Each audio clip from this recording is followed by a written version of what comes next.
J'adore la langue française. Cette langue est si belle à prononcer, à lire, et est d'une richesse absolument inégalée. Pourtant, personne semble y accorder autant d'importance que moi. Et c'est dommage parce que, pour moi, c'est vraiment un terreau inépuisable de beauté, d'inspiration. Il y a un peu cette idée que j'utilise tous les jours cette langue, alors si je me mets à faire l'effort d'écrire et parler avec des mots que je choisis exprès pour leur beauté, alors je pourrais à la fois me rendre heureux et faire découvrir cette belle langue aux autres. C'est un peu ça l'idée. Et vous vous demandez peut-être ce que veut dire être passionné de langue française. Qu'est-ce que ça veut dire? Alors, j'aimerais vous faire un étalage de plein de petits projets que j'ai en ce moment pour vous illustrer tout ça. Et je vous raconterai aussi quelques petites fun facts que je trouve assez folles sur le sujet. J'adore lire. Et avant, quand je tombais sur un mot que je comprenais pas, ou un mot que je trouvais beau, j'allais voir sa signification dans le dictionnaire par curiosité, mais ça allait jamais beaucoup plus loin que ça. Et je finissais par oublier le mot avec le temps. Alors, j'ai voulu changer ça en mettant en place une nouvelle habitude. J'ai créé une note sur mon portable et je me suis dit qu'à chaque fois que je voyais un mot comme ça, j'allais l'écrire là. Avec le temps, j'ai pu me constituer comme ça une grande liste de jolis mots. De mots élégants, intrigants, subtils, originaux, uniques. Et aujourd'hui, pour vous dire, je possède plus d'une centaine de mots dans ma liste. Comme il y en a beaucoup, je vais vous les présenter sous forme de catégories. Tout d'abord, il y a les mots que j'ai ajoutés car je les trouve absolument magnifiques à lire ou à prononcer. Je possède notamment indicible, inexpugnable, anadiomène, mignardise, capucinade.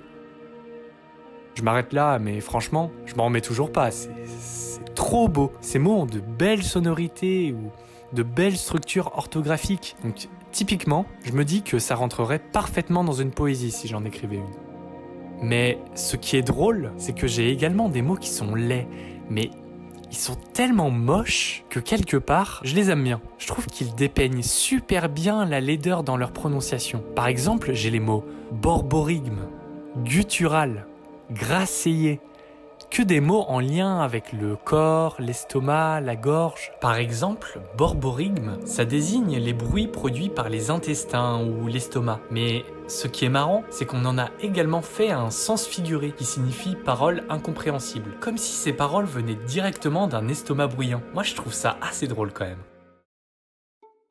J'ai aussi tout un groupe de mots en lien avec le fait de parler pour ne rien dire, ou en lien avec le fait de trop parler. T'as notamment emberlificoté, verbigération, logorée. Et parmi tout ça, j'aime particulièrement emberlificoté, car on comprend presque le sens du mot simplement en le disant. Emberlificoté. C'est un mot un peu dur à dire et un peu trop long pour ce que l'on attendrait. Comme s'il y avait quelqu'un qui cherchait à t'embrouiller par du rembourrage vide de sens. Non, franchement je l'aime bien celui-là. J'ai des mots que j'admire pour leur précision de sens aussi. Je suis tout le temps fasciné de voir à quel point ils s'appliquent à des situations exactes et précises. Tellement précises, j'ai notamment sorgueur, inanition, infrangible. Tenez, par exemple, l'inanition, ça représente l'état de faiblesse causé par le manque de nourriture. Ce n'est pas la faim, c'est l'état de faiblesse causé par la faim. C'est tellement précis, c'est fou qu'il existe un mot juste pour ça.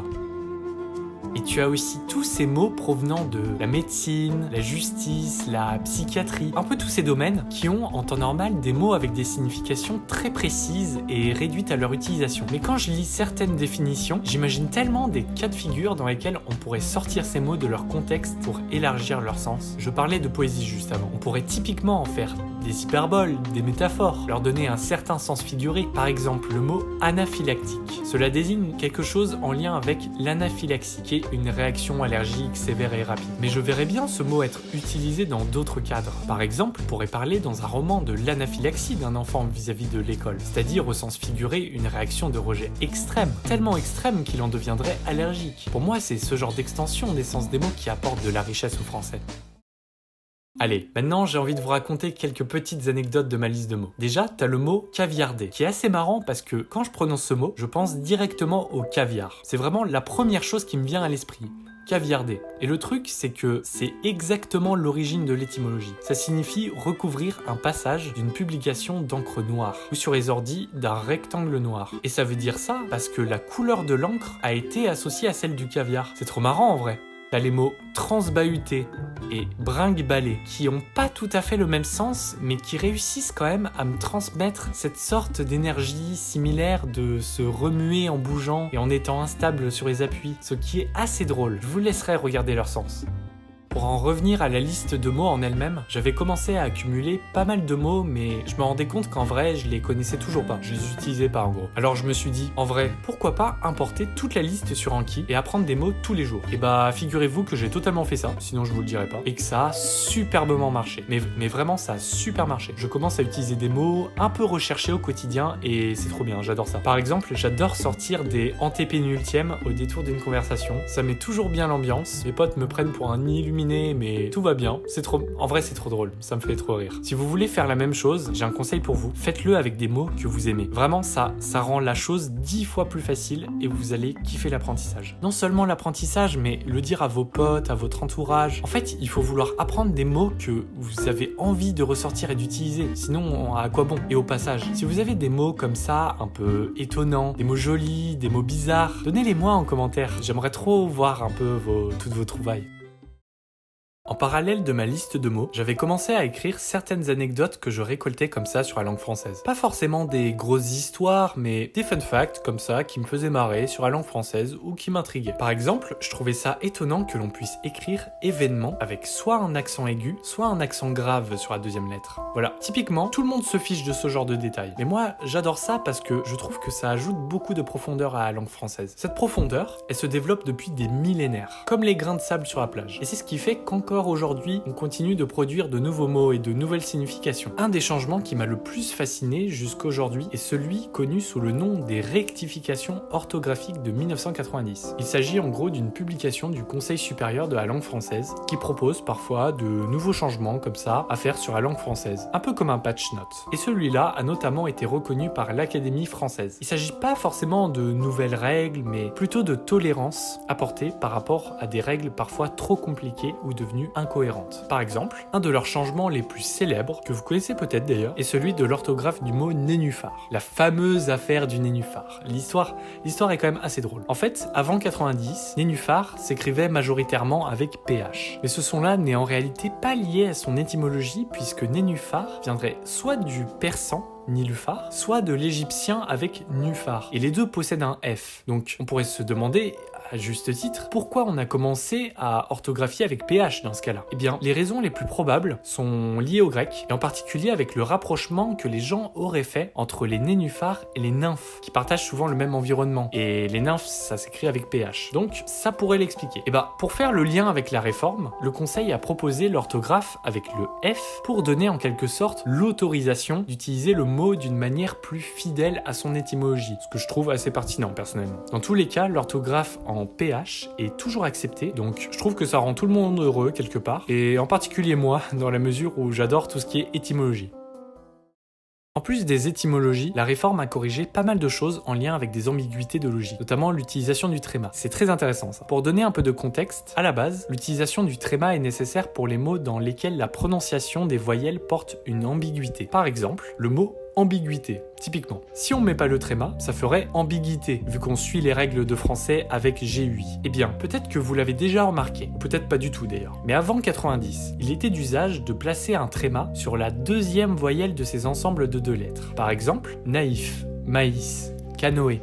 À chaque fois, le tréma est placé sur la deuxième voyelle. Et c'est souvent le I ou le E. Donc, naturellement, on placerait le tréma sur le E de ambigu. Sauf que cela pose également un problème en termes de logique. Parce que dans ambigu, on ne place pas le tréma pour signifier qu'on prononce le E. Le E est muet ici. Mais on pose le tréma pour prononcer le U, qui est placé en première position. Donc, cela peut poser des confusions de prononciation. Parce que parfois, c'est la lettre qui possède le tréma, qui est prononcée explicitement. Et parfois, c'est la première lettre de la syllabe qui est prononcée. Donc, pour résoudre ce potentiel conflit, la publication de 90 a ouvert l'utilisation du tréma sur la première voyelle, lorsque c'est celle-ci qui est effectivement prononcée. Ça signifie qu'à ce jour, il est tout aussi juste d'écrire ambigu avec le tréma sur le E que ambigu avec le tréma sur le U, pour bien montrer que l'on prononce le U. Je trouve ça assez intelligent personnellement, même si ça me fait un peu crisper parce que je suis assez habitué à l'écriture de ambigu avec le tréma sur le E. Mais c'est que de l'habitude. Typiquement, tout à l'heure, j'ai adopté la version modifiée de la réforme mais ici je préfère la version plus traditionnelle. C'est pour vous montrer à quel point c'est libre pour vous à adopter ou non. Si vous êtes curieux de voir les autres changements apportés lors de cette réforme orthographique de 90, je vous mets en description le document de l'Académie française qui résume très bien les changements. C'est relativement simple à lire, ça fait 17 pages. Vous vous baladez, vous regardez ce qui vous intéresse. En tout cas, c'est comme ça que j'ai fait et j'ai trouvé ça assez fun. Si vous voulez une version encore plus vulgarisée, mais également très bien faite, je vous laisse le lien de la page Wikipédia qui est aussi très bien.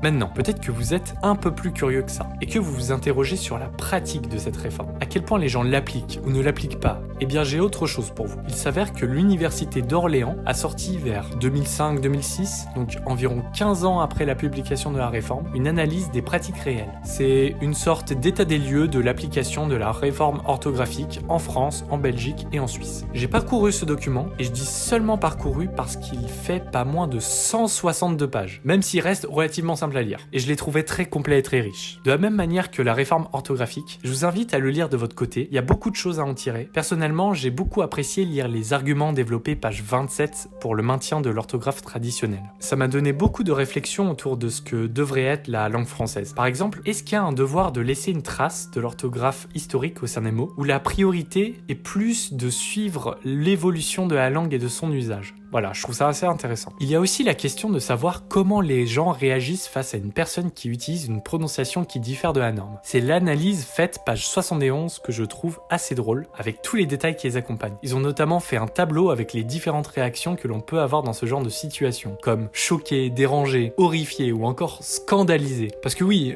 moi je suis scandalisé quand je vois quelqu'un dire une faute. Surtout si vous dites au jour d'aujourd'hui. Ça c'est vraiment illégal, parce qu'il s'agit d'un double pléonasme, puisque 8 signifie déjà jour. En fait, c'est comme si vous disiez au jour du jour de ce jour. C'est vraiment illégal. Bref, je m'égare. Le plus drôle dans tout ça, c'est qu'ils ont détaillé les résultats de cette analyse sur 15 pages. C'est un délice. Franchement, j'ai adoré. Je recommande la lecture. De toute façon, je vous laisse toutes les pépites avec le document complet en description. Après vous avoir parlé de la réforme orthographique, j'aimerais vous montrer quelque chose d'un peu plus pratique. Un projet que j'avance depuis déjà un petit moment et qui s'inscrit parfaitement dans ma volonté de mieux écrire. C'est le certificat Voltaire. Vous voyez, quand vous allez chercher sur internet comment écrire tel mot ou telle expression, eh bien il y a des chances pour que vous tombiez sur un site vert fluo qui vous expliquera l'orthographe à utiliser. Il s'avère que c'est le site de l'organisation Projet Voltaire qui réunit plein d'experts beaucoup trop forts en orthographe. Notamment Bruno de Waele, que je vais appeler Monsieur de Waele, le champion du monde d'orthographe. Sur ce site, il y a plein de formations pour améliorer son orthographe en français. Et il s'avère qu'il possède également un certificat, le certificat Voltaire, que l'on peut obtenir après avoir passé un test dans un centre agréé. Ça se déroule un peu comme le permis de conduire. Vous avez 2 heures où l'on vous donne une feuille avec 195 phrases qui contiennent ou non des fautes. Et vous devez cocher suivant ce que vous considérez comme faux dans la phrase. C'est assez intensif, mais en vrai, ça se prépare bien. Pour réviser cette épreuve, j'ai notamment acheté le grand livre de l'orthographe de Dominique Dumas, qui contient une myriade de règles à connaître. Plus de 300, je crois. Et après les avoir toutes repassées, une par une, je me suis entraîné avec des tests blancs comme on le ferait pour le code. Là, en ce moment, je prévois de le passer dans quelques mois avec un peu de chance. Plus de 300 règles. Ça peut paraître fastidieux à réviser, mais pourtant, je dirais que c'était un véritable plaisir de parcourir ce livre. Je rigole pas du tout, c'était vraiment trop bien. Et le truc maintenant, c'est que j'ai envie de vous partager quelques réflexions que je me suis faites sur la langue française et ses règles fascinantes. Tout d'abord, contrairement à ce que beaucoup pourraient penser, je trouve que la langue française est logique. Très logique. Je dirais même que ça peut s'assimiler parfois à de la programmation, tellement c'est logique. En fait, la grande majorité des règles s'appuient sur des éléments récurrents, des sortes de piliers qui servent à donner une structure à cette langue. Par exemple, je retrouve beaucoup cette idée d'éviter un maximum les ambiguïtés. J'en avais déjà parlé juste avant avec la réforme orthographique, mais il y a plein d'autres exemples. Vous avez de nombreux mots qui se prononcent de la même manière mais ne possèdent pas le même sens. On dit que ce sont des homonymes. Et bien pour les différencier, on utilisera souvent un élément discriminant, comme l'utilisation de l'accent circonflexe par exemple. Ça servira à distinguer leur sens. C'est le cas notamment pour les mots tâche et tâche. Sans accent, ça désigne la saleté. Avec accent, ça désigne le travail. En plus de ce besoin de clarifier les ambiguïtés, il y a les fameuses exceptions de la langue française. Je pense notamment à une exception qui va vous rendre fou. Voyez, vous avez des verbes avec un préfixe en re pour désigner la répétition de l'action. Par exemple, reprendre, remettre, ou encore relancer, pour dire qu'on prend une deuxième fois, qu'on met une deuxième fois, etc. Dans le cas d'un verbe qui commence par un S, comme saisir, souder, serré. Si on ajoute juste le préfixe re, on se retrouverait avec des cas où ce S serait entouré de 2 voyelles, donc on le prononcerait comme un Z. Alors, pour éviter que l'on dise ressaisir, ce qui serait assez ridicule, je suis ridicule en disant ça, on ajoute un deuxième S pour conserver le son. Ça nous donne ressaisir, resserrer et ressouder. C'est logique jusque-là. Sauf que j'ai un sourire jusqu'aux oreilles parce que vous vous doutez bien de ce qui va arriver. Il existe 3 verbes pour lesquels on ne rajoute pas de deuxième S. Mais on fait le son comme s'il était là. C'est le cas de ressaler, ressalir et resituer, qui se prononce bien comme ça, même s'il ne possède qu'un seul S. Voilà, je sais pas vous, mais moi, c'est le genre d'anecdote que j'adore dans la langue française et qui fait péter des câbles à certains. En vrai, c'est drôle. En vrai, moi, je trouve ça drôle. Aussi, en attendant de pouvoir passer le certificat Voltaire, j'ai redécouvert les dictées, et notamment les dictées de Bernard Pivot. C'était des dictées proposées tous les ans ou presque par Bernard Pivot. Elles sont très dures, mais ce sont des entraînements incroyables. Le fait d'avoir toutes les règles en tête et d'avoir un objectif fait que ces dictées sont très amusantes à faire. Peut-être un peu moins pour vous, mais pour moi, c'est très amusant. Mais peut-être que ça vous donnera envie d'en refaire de votre côté. Sur YouTube, en tout cas, il y a plein de dictées niveau adulte qui sont idéales pour se remettre dans l'ambiance. Franchement, je recommande. Et puis, ça vous donnera peut-être des nouveaux mots pour commencer votre toute nouvelle collection de mots. Moi en tout cas, je vous le dis, j'en récupère plein comme ça. Pour les experts parmi vous ou juste les curieux, je recommande notamment la dictée de Bernard Pivot de 1989, qui était bien dure comme il faut, mais qui m'a appris beaucoup de règles que je connaissais pas du tout, comme les règles liées aux mots doubles comme pique-nique ou petit beurre au pluriel. C'est assez intéressant, donc voilà, je vous le partage en description. J'aimerais maintenant vous raconter des petites histoires complètement sorties de ma poche par rapport à certains mots qui m'ont marqué. Voilà, c'est comme ça, c'est cadeau. Alors, j'avais déjà noté l'histoire du mot moelleux, qui est une belle manière de voir comment la structure des mots écrits peut influencer la prononciation. Vous aurez déjà peut-être remarqué que certaines personnes prononcent ce mot moelleux, avec le son A, en contraste du son E. Et bah, c'est pas anodin, parce que ce qu'il faut savoir, c'est que la prononciation originelle, qui date des 15e et 16e siècles, était avec un E, et ça s'écrivait moelleux. En fait, exactement de la même manière qu'à notre époque. Pour anecdote, certains écrivaient même le mot en OU pour accentuer ce son, en mode moelleux, ce que je trouve assez drôle. Et il s'avère que plus tard, un changement assez important a été effectué pour transformer les mots qui possèdent OE. Par exemple, les mots comme boët ou coef, qui possèdent les lettres OE, ils ont transformé en OI pour faire le son OA de boîte et coiffe. Le changement a également été produit pour moelleux, qui se prononce alors moelleux. Cependant, ce changement ne s'est fait qu'à l'oral, il s'est pas fait à l'écrit. L'écriture est restée la même. Et environ un siècle plus tard, la prononciation en A est alors devenue majoritaire. Celle en E existe toujours, mais reste plutôt minoritaire. Mais comme l'écriture du mot est restée inchangée, c'est-à-dire que ça s'écrit toujours avec le E, mais on prononce avec le A, bah avec le temps, la prononciation en E est revenue. Et c'est pour ça que la prononciation en E a commencé à se rétablir dans le siècle qui a suivi, jusqu'à redevenir la norme, avec une minorité rescapée pour la prononciation en A. Je trouve cette histoire quand même assez drôle, parce que la prononciation a formé sans le vouloir une boucle en environ 500 ans. Et tout ça parce que finalement, l'orthographe du mot n'a pas changé. C'est ce genre d'histoire qui me rappelle l'importance de l'orthographe dans les mots. Voilà, je trouve ça vraiment intéressant. Je vous mets le lien en description. Allez, un dernier fun fact, juste pour le plaisir. Vous connaissez sûrement le mot dompter, sauf qu'en réalité, le P ne se prononce absolument pas. Ça se dit dompter. Voilà. Alors là, peut-être que vous allez être choqué et vous dire qu'absolument tout le monde prononce le P et vous avez entièrement raison. Je l'ai aussi très bien remarqué. Mais laissons de côté cet élément. Ce qui est vraiment fou avec ce mot, c'est que même au niveau étymologique, et vous savez déjà combien j'aime l'étymologie, il n'y a aucune présence de ce P. Le mot en soi vient de denter, dompter, eux-mêmes viennent du latin domintare. Donc il n'y a vraiment aucun P. Alors pour vous résumer, il y a un P dans le mot, tout le monde le prononce, l'écrit, mais non seulement on ne le prononce pas du tout, mais il devrait même pas exister. Franchement, c'est assez incroyable, c'est assez atypique. Et typiquement, pour revenir 2 secondes à la réforme de 90, c'est exactement le genre de mot qu'il faudrait réformer. Et ce que je dis là est pas anodin. Le grand grammairien Émile Littré l'avait lui-même préconisé dans son dictionnaire à l'époque. Je vous lis sa remarque présente dans le dictionnaire. L'Académie devrait supprimer le P de dompter, lettre qui ne se prononce pas, qui n'est pas étymologique et qui provient d'une vicieuse tendance qu'avait le Moyen-Âge à mettre un P après une M ou une N. D'omptation qui est restée en anglais. C'est incroyable, non? Moi, je trouve ça trop marrant, perso. C'est vraiment ce genre d'anomalie de la langue française qui fait... Enfin, les histoires qu'on peut faire à partir de ce genre d'anomalie, c'est juste fou. Moi, j'aime trop. Vous voyez maintenant, En partant d'une simple envie d'explorer un peu plus la langue française, je me retrouve avec toutes ces histoires et ces petits projets à vous raconter. Ça m'a rendu vraiment heureux de vous partager tout ça. Et vous vous doutez bien que je serais tout aussi heureux de voir vos histoires en lien avec la langue française. Franchement, partagez-moi vos petites histoires avec des mots que vous aimez. Les mots que vous détestez, vos souvenirs de jeunesse, des fun facts, des petites fun facts étymologiques, allez, disons-le. Franchement, ça me ferait trop plaisir de vous lire. Et ça me ferait vraiment plaisir de savoir que grâce à vous, la langue française rayonnera un peu plus chaque jour. Flowers